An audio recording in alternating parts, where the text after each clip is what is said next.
2월 22일 주일 새벽 예배 하나님 앞에 드리시겠습니다. 고마우신 하나님, 명절 연휴 잘 보내고 사랑 우리 성도들의 삶들 가운데 무탈하게 이 연휴 기간을 잘 보내게 해주시고, 또 무탈한 것뿐만이 아니라 은혜의 시간들을 보낼 수 있게 해주셔서 감사합니다. 각 가정들 가운데 가족들을 만나 또 하나님 교제하고 예배하고 하는 모든 시간들 속에서 주님 하나님 베푸신 은혜들을 경험하고 그 연휴들을 보낼 수 있게 해주셔서 감사하고 또 안전하게 돌아올 수 있게 해주셔서 감사합니다. 사랑하는 하나님, 오늘 귀하고 복된 주일인데 하나님 모든 예배 가운데 주의 영광 가운데 주님을 배우기를 원합니다. 하나님의 임재와 보좌가 있는 예배 되게 하여 주시고 하나님의 영광을 배우는 예배 될 수 있도록 은혜 내려 주옵소서. 사랑 우리 성도들이 하나님 오늘 보내는 모든 주일 예배 가운데 하나님을 더 깊이 알아가고 우리의 믿음이 더 분명해지는 시간들 될 수 있도록 주님 은혜 내려 주옵소서. 오늘 하나님 가족 중에 하나님 먼저 떠나보내신 분을 하는 장례 절차를 오늘 보내게 되는데 하나님 이동하는 시간에도 함께해 주시고 또 사랑 우리 권사님 또 위로하시는 하나님의 은혜를 볼 수 있도록 주님 도와주옵소서. 오늘 모든 시간의 주권을 주님 앞에 올려드립니다. 주님 붙잡아 주옵소서. 사랑하는 예수님의 이름으로 감사하며 기도합니다. 아멘. 우리 찬송가 420장 함께 찬양 드리시겠습니다.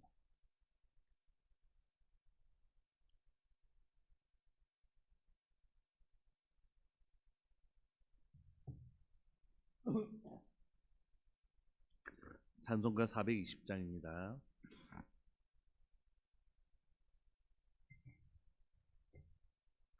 너 성결케 위에 늘 기도하며 너 주 안에 있어 늘 성경 보고 온 형제들 함께 늘 사귀면서 일하기 전마다 너 기도하라. 너 성결케 위에 내 머리 숙여 저 은밀히 계신 내 주께 빌라. 주 사귀어 살면 주 닮으리니 널 보는 이마다 주 생각하리. 너 성결케 위에 주 따라가고 일 다급하여도 당황치 말고 참 즐거울 때나 또 슬플 때나 너 주님만 믿고 늘 따라가라.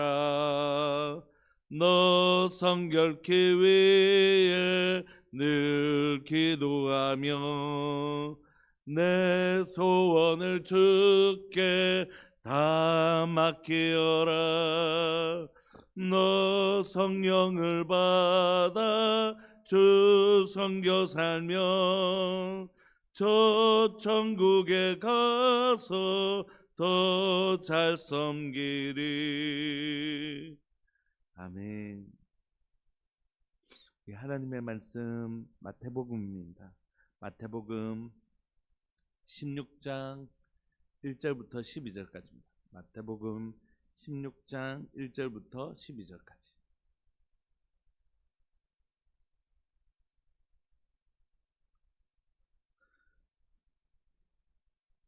우리 합독하실까요? 1절부터 12절까지 시작. 바리새인과 사두개인들이 와서 예수님을 시험하여 하늘로부터 오는 표적 보이시기를 청하니 예수님께서 대답하여 이르시되 너희가 저녁에 하늘이 붉으면 날이 좋겠다 하고 아침에 하늘이 붉고 흐리면 오늘은 날이 굳겠다 하나니 너희가 날씨는 분별할 줄 알면서 시대의 표적은 분별할 수 없느냐. 악하고 음란한 세대가 표적을 구하나 요나의 표적밖에는 보여줄 표적이 없느니라 하시고 그들을 떠나 가시니라. 제자들이 건너편으로 갈새 떡 가져가기를 잊었더니 예수님께서 이르시되 삼가 바리새인과 사두개인들의 누룩을 주의하라 하시니 제자들이 서로 논의하여 이르되 우리가 떡을 가져오지 아니하였도다 하거늘 예수님께서 아시고 이르시되 믿음이 작은 자들아 어찌 떡이 없으므로 서로 논의하느냐 너희가 아직도 깨닫지 못하느냐 떡 5개로 5,000명을 먹이고 주운 것이 몇 바구니며 떡 7개로 4,000명을 먹이고 주운 것이 몇 광줄이었는지를 기억하지 못하느냐 어찌 내 말에 관한 것이 떡에 관함이 아닌 줄 깨닫지 못하느냐 오직 바리새인과 사두개인들의 누룩을 주의하라 하시니 그제서야 제자들이 떡의 누룩이 아니요 바리새인과 사두개인들의 교훈을 삼가라고 말씀하신 줄을 깨달으니라. 아멘. 오늘은 등장하는 인물이 바리새인과 사두개인들입니다. 근데 사실 우리가 그냥 바리새인과 사두개인들 이렇게 읽었지만 이 두 계층들은 이렇게 함께 읽을 수 있는 사람들이 아닙니다. 왜냐하면 바리새인들과 사두개인들은 서로 아주 서로를 경멸하고 서로 반대하는 사람들이거든요. 바리새인들은 여러분들이 잘 아시는 것처럼 이제 그 율법을 아주 중요하게 여깁니다. 아주 종교적인 사람들입니다. 근데 그러면서 그 종교적인 것들을 굉장히 강조하면서 자기의 의를 자랑하고 그리고 종교적인 권력들을 얻고 이 땅에서 종교를 기반으로 한 종교적 기득권을 가지고 오려고 하는 사람들입니다. 사두개인들은 조금 다른데요. 사두개인들은 이름에서 알 수 있는 것처럼 사독 제사장의 계열입니다. 제사장 계열인데 이 사람들은 영적인 것들을 믿지 않고 현세적입니다. 그래서 헤롯 당파들 그리고 헬라 문화 이런 것에 대해서 굉장히 수용적이고 모세오경에는 믿지 않고 그리고 부활도 믿지 않고 그리고 이 사두개인들은 정치와 손을 잡아서 이익을 얻으려고 하는 사람들입니다. 그러니까 아주 헤롯 당파나 로마를 경멸하는 바리새인들과는 함께 갈 수 없는 서로가 서로를 굉장히 미워하고 그들의 정체성 우리는 이런 사람들이야 라고 얘기하는 정체성에서 벌써 서로 함께 갈 수 없는 그런 사람들이거든요. 근데 그런 사람들이 동일하게 하나가 됩니다. 왜 하나가 되냐면 예수님을 반대하는 일에는 하나가 됩니다. 악한 것들의 특징이죠. 악한 것들은 서로 그렇게 서로 반대하면서도 결국 진리를 반대할 때는 자기가 어떤 사람이었든지 상관없이 그 진리를 반대할 때는 딱 합쳐져서 예수님을 시험합니다. 둘 다 무엇을 시험하냐면 하늘로부터 오는 표적 보이기를 청합니다.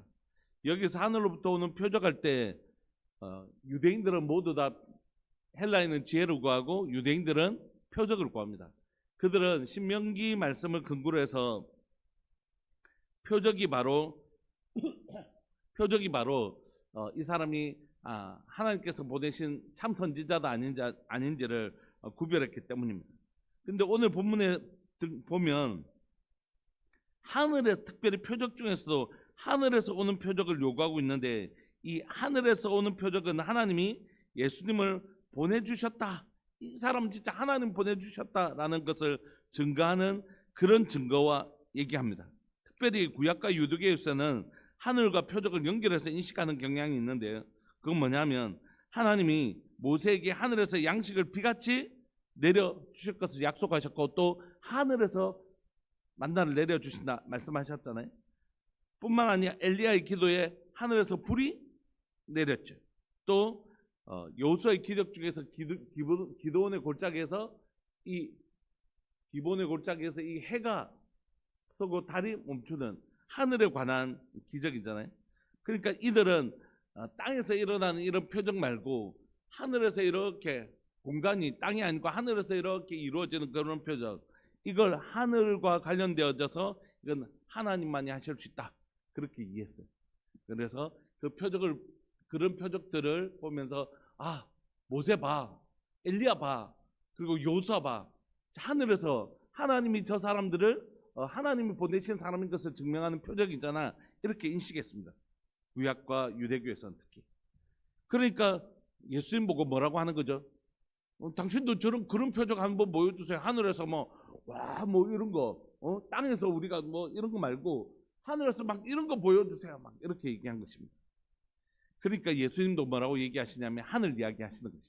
2절에 예수님께서 대답하여 이르시되 너희가 저녁에 하늘이 붉으면 날이 좋겠다 이렇게 말하고 3절 아침에 하늘이 붉고 흐리면 오늘 날이 굳겠다 하나니 너희가 날씨는 분별할 줄 알면서 시대의 표적은 분별할 수 없느냐 하면서 탄식하시는 거죠. 왜냐하면 예수님은 이미 이 시대가 어떤 시대인지를 보여주는 표적을 많이 행하셨죠. 그래서 이 소위 말해서 제사장, 자기가 제사장 계열이라고 얘기하고 또 어떤 이들은 자기는 정말 율법에 생명을 건 사람들이다. 하나님의 말씀에 생명을 건 우리는 진짜 하나님의 말씀에 있는 사람이다라고 얘기하는 바리새인들, 종교 지도자들은 다 몰랐지만 일반 사람들은 다 알았어요. 저희가 다윗의 자손이다.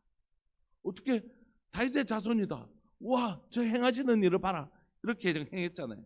예수님의 기적과 표적들을 보면 누구든지 예수님을 누구로 인식할 수 있도록요. 다윗의 자손.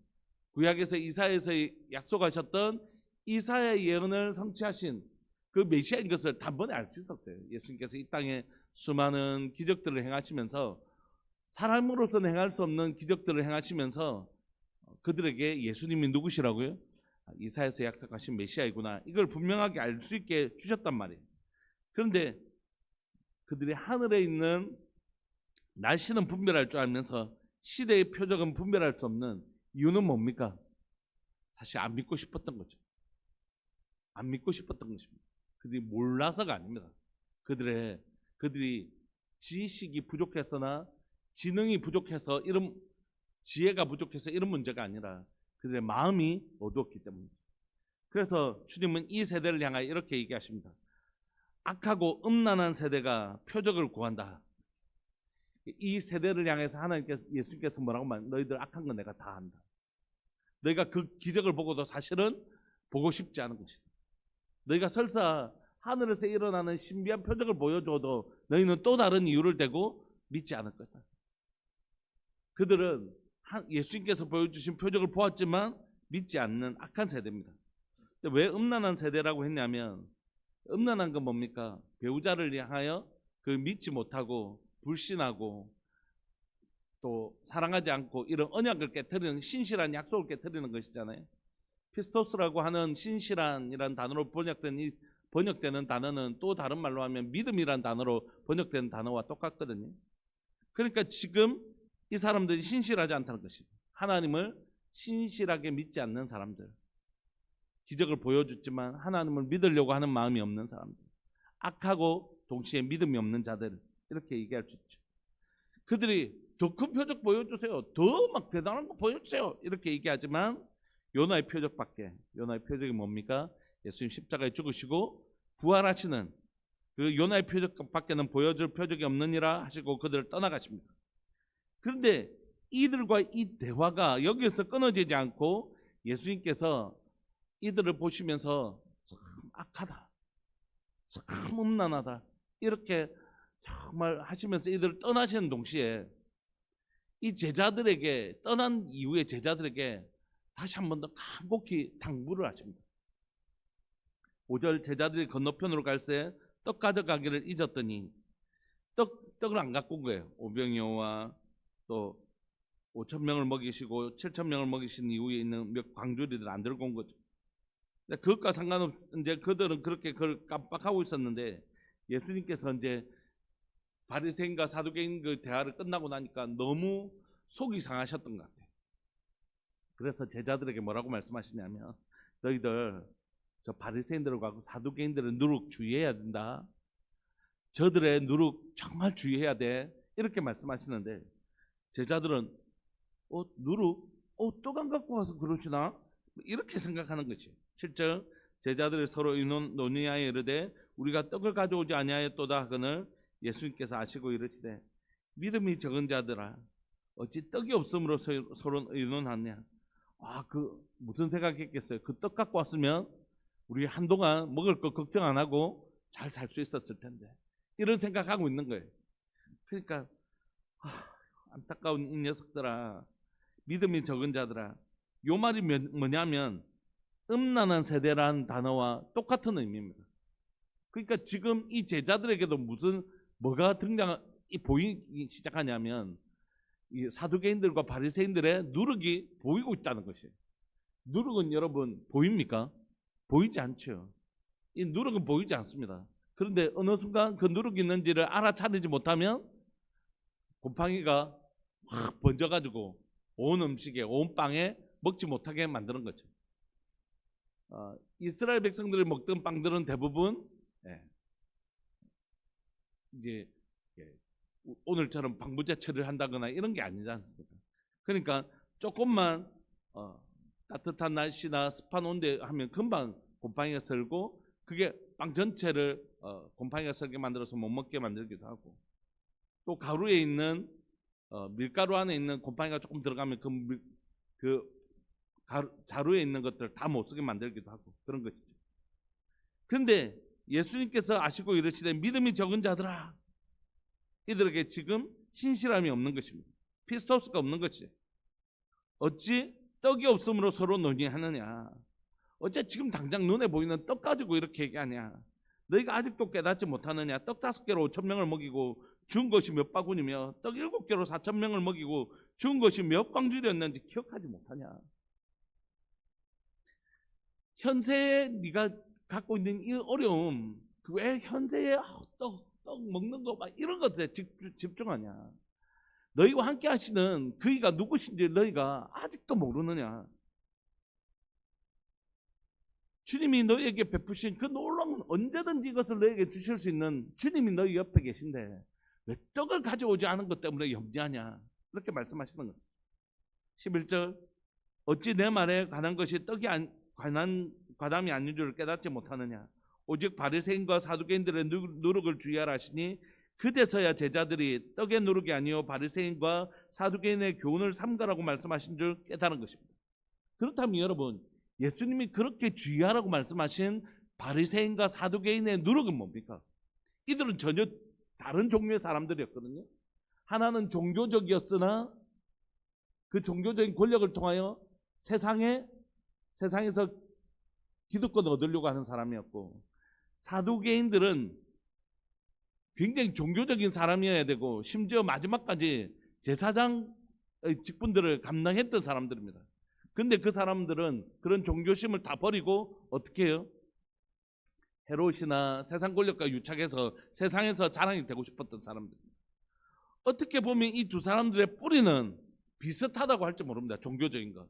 한 사람은 종교적인 영역에서 자신이 세상에서 기득권을 얻으려고 한 사람이고, 또 한 무리는 세상과 협착하여 이 세상에서 권력을 얻으려고 했던 사람입니다. 공통점은 뭡니까? 그들은 이 세상에서 내가 어떻게 되는 게 중요한 사람들이었어요. 이 세상에서 내가 잘 먹고 잘 사는 것이 중요한 사람들. 이 세상에서 내가 이 사람들 앞에서 권세를 가지고, 그게 종교적인 것이든지 세상의 권력과 합친 것이든지 이 세상에서 뭔가를 얻으려고 하는 것이. 우리가 요즘 이런 사람들을 흔히 번영신학 이렇게 얘기합니다. 잘 되는 것이 하나님의 복이다. 잘 되는 것이. 자녀들 대학 잘 가고 뭐 의사 되고 이러면 집사님 어떻게 그래 복을 많이 받았어요, 이런 거죠. 돈을 많이 버시면 하나님께서 복을 주신다, 복을 주셔, 뭐 이런 거. 여러분, 하나님께서 우리에게 자녀가 잘 되는 것이 복이 아니라는 얘기가 아니고, 또 재정적인 풍요로움을 주는 것이 복이 아니라는 얘기를 하는 것이 아닙니다. 그건 복일 수도 있고 복이 아닐 수도 있습니다. 어떤 사람은 그 풍요로 말미암아 어떻게 될까요? 하나님을 잊어버리고 하나님을 오히려 버리는 사람들도 있고, 어떤 사람은 그 자신의 풍요로움을 통하여 오히려 교만하고 자고하여 하나님을 더 사모하는 심령이 없어 하나님과 멀어지는 경우도 많이 있잖아요. 그러니까 진짜 복은 뭐냐면 이것이 모양으로 결정하는 것이 아니라 하나님이 주신 건가 아닌가 하는 것입니다. 어떤 사람에게는 고난이 복인 사람도 있습니다. 그 고난을 통하여 그가 하나님을 더 간절히 찾고 그 고난을 통하여 또 하나님께서 하나님의 아름다운 열매를 맺게 하시는 분들이 계십니다. 어려운 시간들을 보낼 때 사람들은 다 혀를 차고 손가락질했고 우리 안에서도 정말 이걸 복으로 해석하기가 너무 어려웠지만 우리 하나님은 그 어려운 시간들을 통하여 결국 저희 가정에 복음을 선물해 주셨습니다. 저희 어머니, 아버지, 저희 큰 누나, 지금 둘째 누나, 막내 누나 다 우리 형의 가정만 남아 있는데 그 고난의 시간, 가장 비참했던 시간, 가장 사람들에게 손가락질 받고 쓸모없는 인간이라고 너는 그렇게 뭐 전도사까지 이제 멀쩡한 직장 때려치우고 전도사 돼가지고 뭐 그렇게 한다더만 하면서 사람들이 손가락질하고 심지어 병까지 알아서 병원에 입원해야 돼요. 수술비와 퇴원할 병원비도 없어서 퇴원하지도 못하는 상태. 모든 사람들이 손가락질하는 그 낮아짐의 시간, 그 비참함의 시간들이 하나님의 도구가 될 거라고는 생각하기가 어려울 정도로 힘들었습니다. 그리고 저 안에도 그런 믿음이 없었고 오늘 믿음이 적은 자들아, 제가 그런 사람이었습니다. 그런데 주님은 마침내 그 낮아진 시간들을 통하여 그렇게 사모했던 저희 가정에 복음을 선물해 주셨습니다.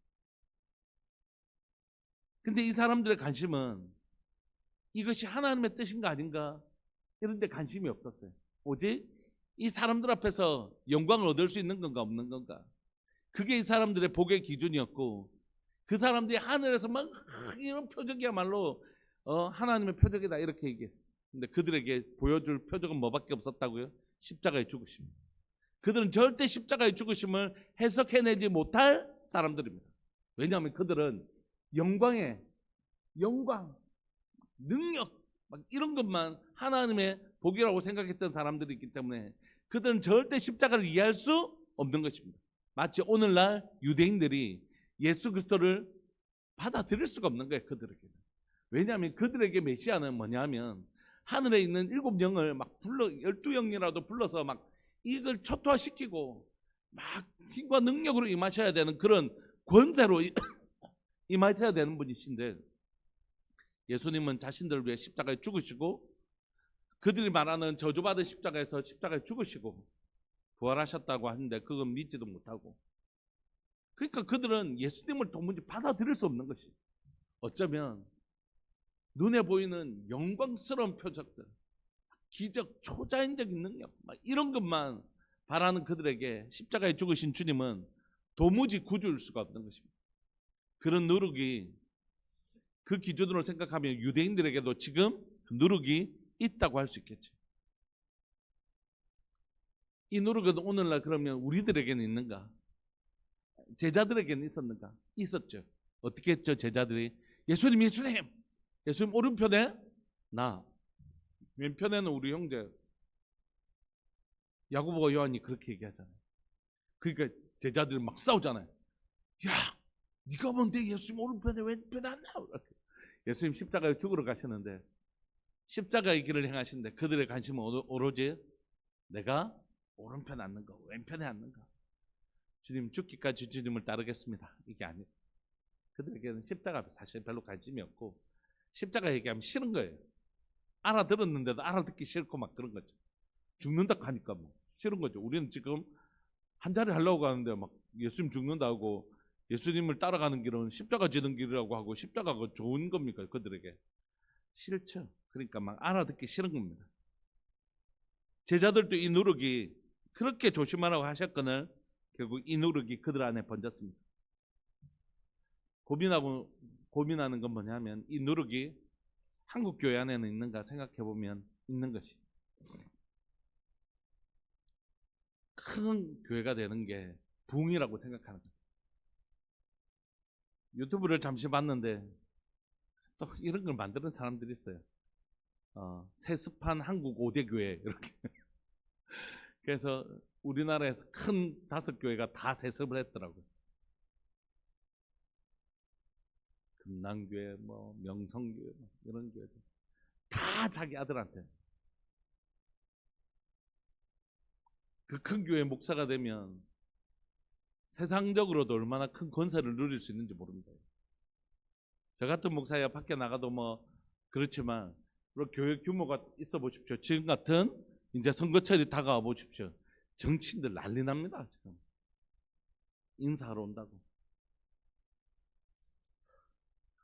그런 누룩이 안타깝게도 한국 교회 안에 좀 들어와 있는 것 같습니다. 좀 들어와 있는 게 아니고 그걸 내려놓지 못하는 것입니다. 그 영광을 내가 이 자리에서 물러나서 다른 사람이 들어오면 이제 완전히 뒷방늙은이 되는 거잖아요. 그런데 그러니까 이걸 놓지 못하는 거죠. 어떤 식으로든지 영향을 끼치려고 하는 참 그래서 결국 아들까지 세우는 달리기를 하는데 릴레이인데 내가 다 뛰었으면 바톤을 넘겨줬으면 그 경기장에 넣어서 나가야 돼요. 그게 영광스럽게 박수 받으면서 나가는 게 맞습니다. 그래서 우리가 은퇴라는 건 물러나다라는 뜻이잖아요. 저도 그러고 싶습니다. 진짜 흔적도 없이 사라지는 사람이고 싶습니다. 경기장에서 다 뛰었는데 그때 열심히 뛰고 그 이후에는 진짜 흔적도 없이 사라지고 싶습니다. 세상에서 누리던 그 영광에 도취되어지면 십자가는 절대 보이지 않고 유대인들에게서 십자가는 도무지 받아들일 수 없는 것이라. 그래서 세상 영광과 십자가는 절대 함께 갈 수 없는 것입니다.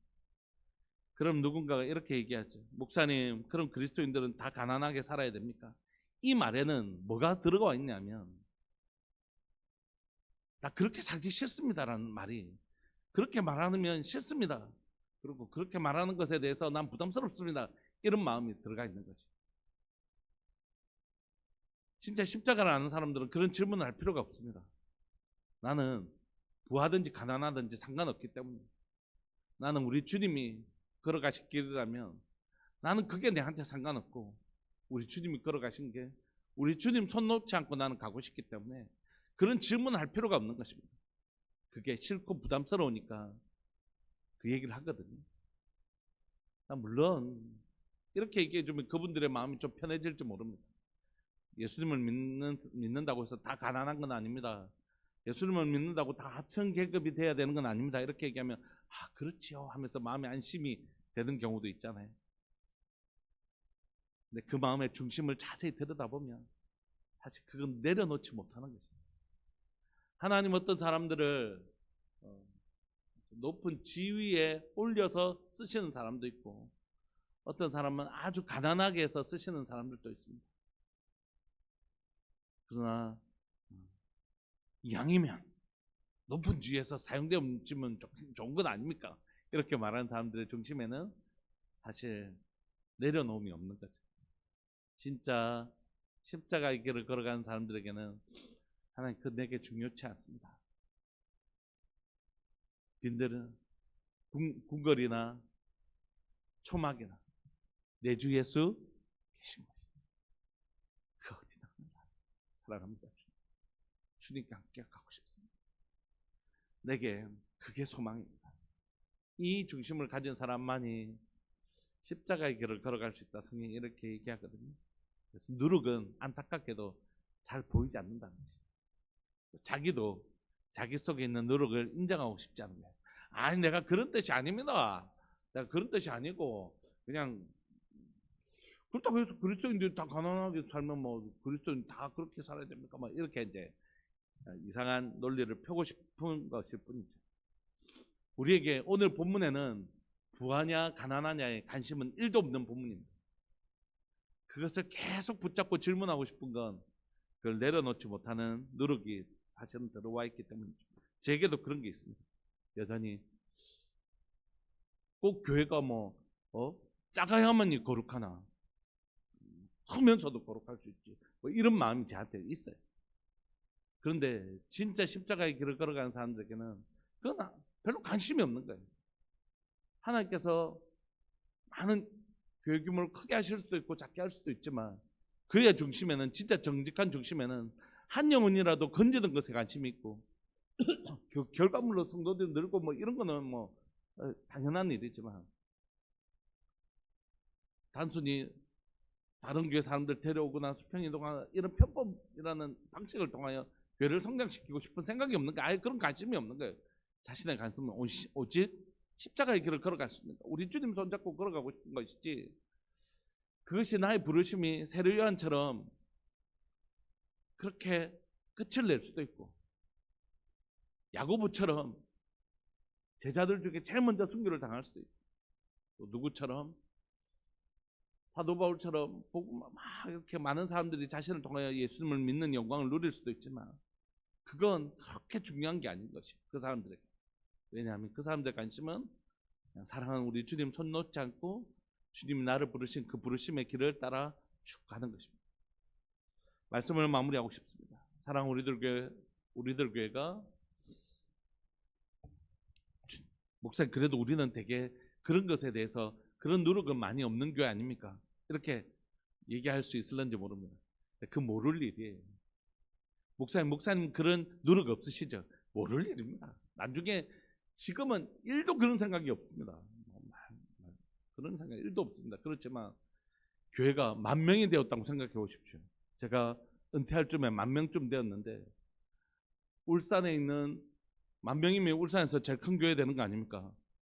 그래서 막 시장들을 매일 왔다 갔다 하고 막 사람들 막 이렇게 하는데, 내가 은퇴하는 순간 이걸 다 내려놓아야 된다는 생각이 들어오면 그때 또 어째 될는지 모를 수도 있는 거예요.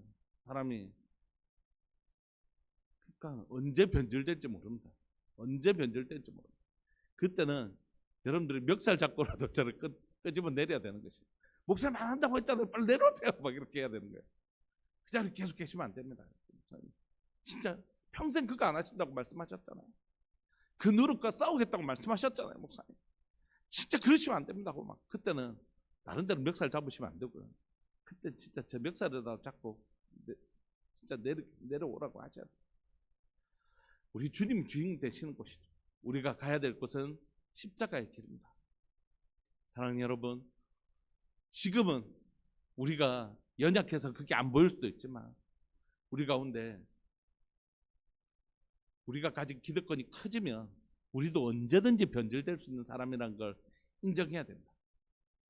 없으니까 가난한 마음이 있지, 있으면 어떻게 될지 모릅니다. 그러므로 우리의 마음을 예수님이 제자들에게 그들하고 대하고 얼른 돌아와서 너희들 진짜 바리새인하고 사두개인의 분노를 그걸 삼가해야 돼, 이렇게 말씀하신 것처럼 우리 함께 격려합시다. 여러분, 바리새인과 사두개인의 누룩을 삼가합시다.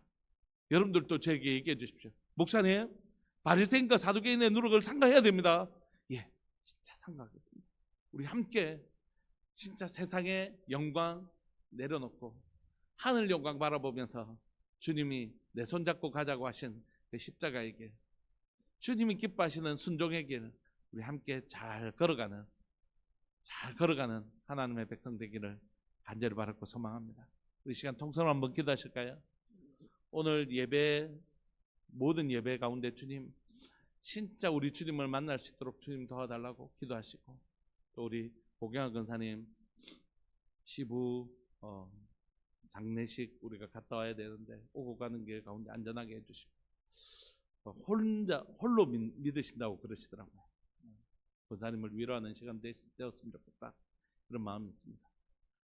그리고 오늘 보내는 모든 시간들 속에 주의 은혜로 손잡고 주의 십자가 손잡고 걸어가는 복된 하루 되게 해달라고 우리 사랑하는 주님의 이름을 크게 부르시면서 우리 기도했으면 좋겠습니다. 기도하시겠습니다.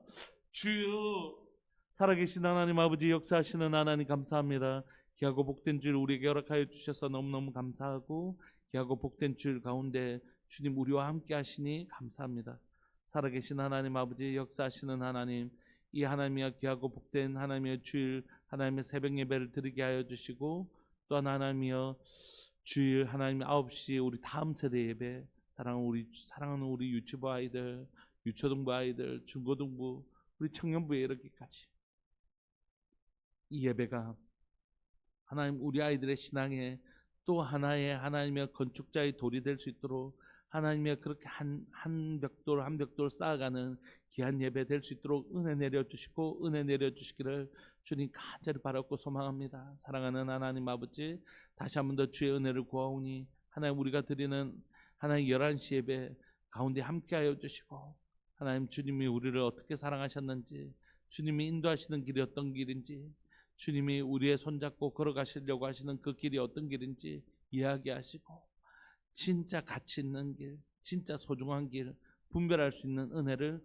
우리에게 허락하여 주시기를 간절히 바라고 소망합니다. 사랑하는 아버지, 오늘 하나님 이후에 또 목장 모임 또 우리 장례식을 다녀와야 되는데 그 모든 시간들 속에서도 주님 함께하여 주시고 주님이 동행하시고 주님이 위로하시는 복된 시간들 될 수 있도록 은혜 내려 주옵소서. 감사합니다. 주님, 사랑 우리 성도들 오늘도 함께 모여 사랑하는 우리 하늘 아버지 앞에서 형제된 식구들과 함께 손잡고 예배드리는 복된 은혜를 모두가 누리게 하여 주옵소서. 사랑하는 예수님의 이름으로 감사하며 기도합니다. 아멘. 축도하겠습니다. 지금은 우리 주 예수 그리스도의 은혜와 하나님 아버지의 사랑과 성령 하나님의 교통하심과 돌보심의 은혜가 세상 영광 그 누룩을 제하고 십자가의 도를 행하는 그렇게 살기를 소망하는 우리들 교회 모든 믿음의 식구들 위해 영원토록 함께 있을지어다. 아멘. 기도하시다가 우리 11시 예배 때 뵙겠습니다.